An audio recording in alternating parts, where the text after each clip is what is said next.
अगर हम बात करें ट्रांसह्यूमनिज़म की तो ये समझें एक ऐसा ख्वाब है जिसमें वकालत की जाती है कि हम टेक्नोलॉजी का इस्तेमाल करके इंसान की जिस्मानी और जहनी क़ुव्वत को बढ़ा सकते हैं और हत्ता कि हम मौत को भी हरा सकते हैं अगर हम टेक्नोलॉजी का सही इस्तेमाल कर लें।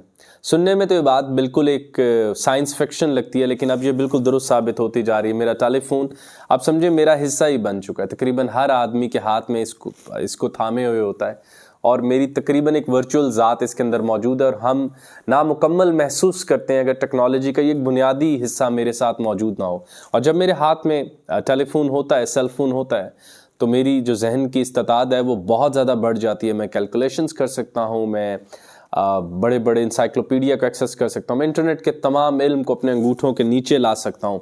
और अगर मेरे हाथ में मौजूद है तो मैं एकदम किसी एमरजेंसी की सूरत में कॉल कर सकता हूँ, मैं तबीयत ख़राब होने की सूरत में मेडिकल हेल्प ले सकता हूँ।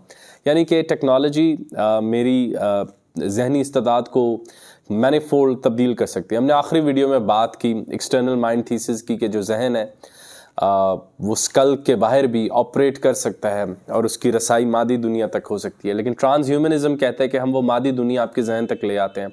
और अगर आपकी मेमोरी कमज़ोर है तो आपको चिप दे देते हैं, अगर आपका कॉन्शियस स्केल नीचे तो आपको से एनर्जी बूस्टर दे देते हैं, या ऐसे कोई psychedelic modern psychedelic let's assumingly उस पर बात कर लेते हैं जो आपको नया कॉन्शियस स्केल दे दे।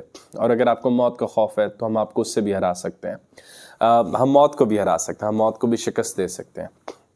आपने सुन रखा होगा एक बहुत पुरानी थ्योरी है ब्रेन इन द वैट, यानी कि अगर जहन को एक समझ लें एक बर्तन में डाल दिया जाए और उसको वो तमाम एम्पेरिकल सेंसेस दी जाएं तो जहन तकरीबन उसी तरह एक्सेस करेगा पूरी कायनात को जैसे वो इस वक्त हमारे जिस्म में करता है।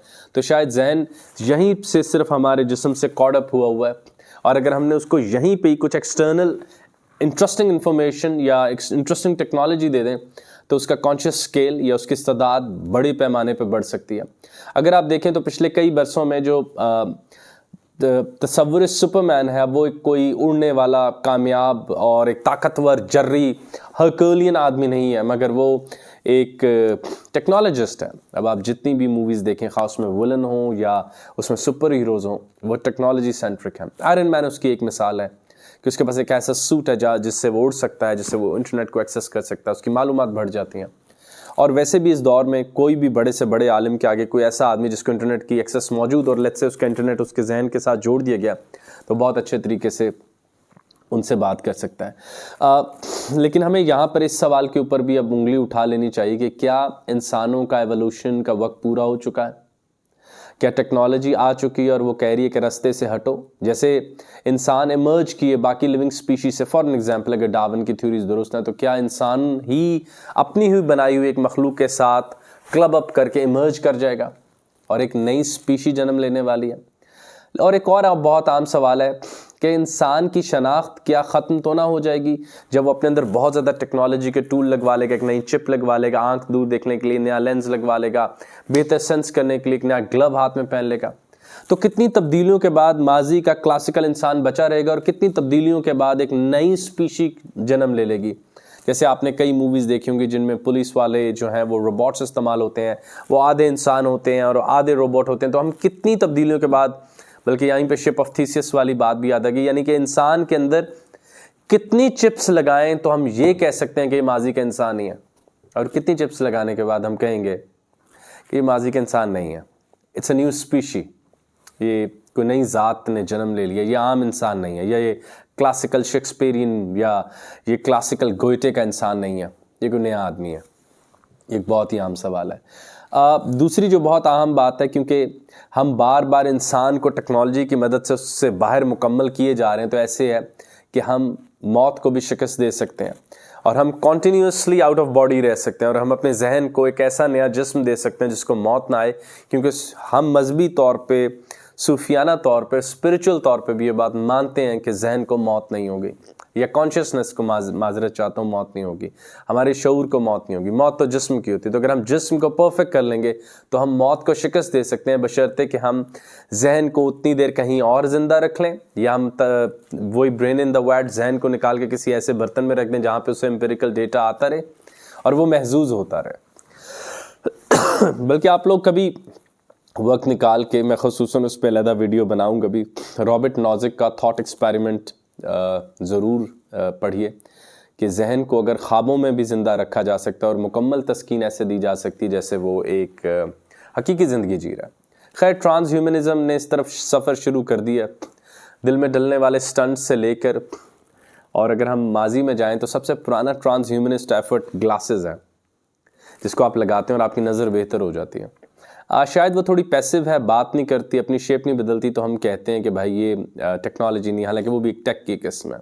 उसके बाद हमारी स्मार्ट वॉचेस हमारी कलाइयों पर आ चुके हैं, हमारे सेल फोन्स के अंदर हमारी ज़िंदगी से ज़्यादा मालूमात मौजूद हैं। अगर ये किसी के हाथ लग जाए तो मेरी ज़िंदगी के उन हिस्सों पे भी बात कर सकता है जो मैंने शायद सबसे छुपा रखे हैं।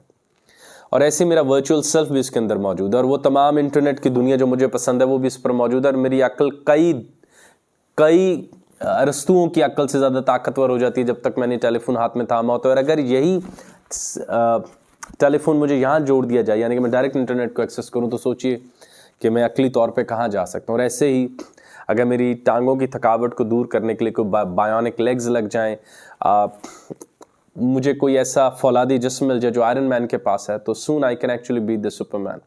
और ट्रांस ह्यूमनिज़म का ये सफ़र शुरू हो चुका है। ट्रांस ह्यूमनिज़म के इसी सफ़र के ऊपर पहली जो तनकीद की वो अगर माजी में हम जाएं तो वो फ्रैंकनस्टाइन शेली की किताब नॉवल में थी, जिसमें उसने देखा था कि ये कम से कम हकीकी ज़िंदगी नहीं हो सकती। ऐसे बायोनिक इंसान, ऐसे इलेक्ट्रिकली पावर्ड इंसान हकीकी इंसान नहीं हो सकते, जिसमें मैंने पहले भी बात की कि कितनी टेक्नोलॉजिकल तब्दीलियों के बाद मैं ये दावा कर सकता हूँ कि मैं वही खुर्रम में लाई हूँ, और कितनी टेक्नोलॉजिकल तब्दीलियों के बाद शायद आप भी दूर हो जाएंगे कि खुर्रम अब तुम वो नहीं हो, तुम बदल चुके हो और एक नई स्पीशी तुमसे मर्ज कर चुकी है। लेकिन यहाँ पे हमें नाम ले लेना चाहिए, गो कि हमने उनको बहुत तफसीलन कवर कर रखा है। जॉर्ज ऑरवेल का 1984, हग्सले ब्रेव न्यू वर्ल्ड, फ़ारेनहाइट 451, जिस तीनों में उन्होंने बात की कि टेक्नोलॉजी का हद से ज़्यादा इस्तेमाल इंसानों की बेयकीनी को ख़त्म करके शायद उनकी इंसानियत भी वापस ले लेगा, क्योंकि हम ह्यूमन होते ही तब हैं जब हम बेयकीनी और की पेचीदा कैफियत से लड़ रहे होते हैं। और अगर सब कुछ सर्टन हो गया तो शायद मैं इंसान ना रह पाऊँ, मैं एक रोबोट तो बन जाऊंगा, एक बहुत सक्सेसफुल एल्गोरिदम तो बन जाऊंगा जिसको मुस्तकबिल का सब पता होता है, लेकिन ये बेयकीनी मुझे इंसान बनाती है।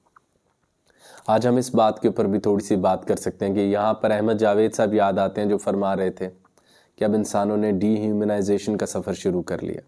वो तमाम कोर बातें जो इंसानों को इंसान बनाती थी, अब हमने उससे डिपार्ट कर लिया, उससे खैर बात कह लिया। अब हम आहिस्ता आहिस्ता डीह्यूमनाइज हो रहे हैं। हमने क्लासिकल, गोएटिन, नीचन ह्यूमन को खुदा हाफिज कह दिया। अब हम एक नए आदम की तलाश में हैं जो हर चीज़ों को हद से ज़्यादा पाना चाहता है। वो अपनी ख्वाहिशात भी खुद बुनता है, फिर उसके लिए टेक्नोलॉजी भी बनाता है, फिर उसको हासिल करता है और पहले से ज़्यादा उदास हो जाता है। वो शायद पहले से कम थकता है, उसका बिस्तर पहले से ज़्यादा नर्म है, उसके पास पहले से ज़्यादा टेक्नोलॉजीज़ हैं, लेकिन उसका खुशी का स्केल कम होता जा रहा है। शायद वो बुद्धा के साथ बैठ के मराकबा नहीं कर सकता, लेकिन मराकबे की कई सहूलियात उसको ज़रूर दे दी गई हैं। और ये सफ़र ऑफ डीह्यूमनाइजेशन अब बहुत तेज़ी से चल रहा है, and that is exclusively powered by the excessive use technology which is available to the common man. और वो कॉमन मैन को बार बार उससे जोड़ा जा रहा है, और ऐसे लग रहा है जैसे हम एक पोस्ट ह्यूमन एरा की तरफ जा रहे हैं। मुझे आज दोबारा वीडियो लंबी हो रही है, कॉल मार्क्स भी याद आ रहे हैं जो एक ही बात कहते थे कि टेक्नोलॉजी का सबसे ज़्यादा फ़ायदा हमेशा अमीरों को ही होगा, और गरीब जो है अच्छा लेबर ही बन पाएगा, इससे ज़्यादा बेहतर कुछ नहीं बन पाएगा। खैर, हमने आज बात की ट्रांस ह्यूमनिज़म पर। इसमें ट्रांस ह्यूमनिस्ट वकालत करते हैं कि अगर हम इंसान को टेक्नोलॉजी से जोड़ दें तो वो जहनी और जिस्मानी तौर पर उन तमाम बेचारी सूरत हाल बीमारियों से दूर निकल सकता है, आगे आ सकता है, और हत्ता के मौत को भी शिकस्त दे सकता है। लेकिन असल बड़ा सवाल ये है कि क्या फिर वो इंसान रहेगा? क्या मौत को शिकस्त देने के बाद हम खुद को इंसान कह पाएंगे? क्या मौत लाजिम है? क्या थक जाना लाजिम है? क्या हम इंसान इसीलिए इंसान है क्योंकि हम कमज़ोर होते हो, या जैसे आइजक आज़मॉफ कहता है कि ये शॉर्ट लाइफर्स हैं तभी तो ओवर एम्बिशियस हैं, ये सितारों तक पहुंचे इसलिए हैं क्योंकि इनकी ज़िंदगियां छोटी थी, इन्होंने बड़ी बड़ी नज़में लिखी। मैं रूमी ने 50,000 अशार लिखे इसलिए ज़िंदगी छोटी थी, तवील होती कभी ना लिख पाता, और अगर इसकी ज़िंदगी में अनसर्टेनिटी ना होती तो ये कुछ भी ना कर पाता। सब कुछ सर्टन कर देने से और मौत को ख़त्म करने से इंसान को वाक़ियतन मार दिया जाएगा। दोबारा जैसे आइजक आज़मॉफ कहता है कि उसने लंबी ज़िंदगी मांगी थी, लेकिन बेवकूफ़ों ने उसे लंबा बुढ़ापा दे दिया। उसने सिर्फ लंबी जवानी मांगी थी।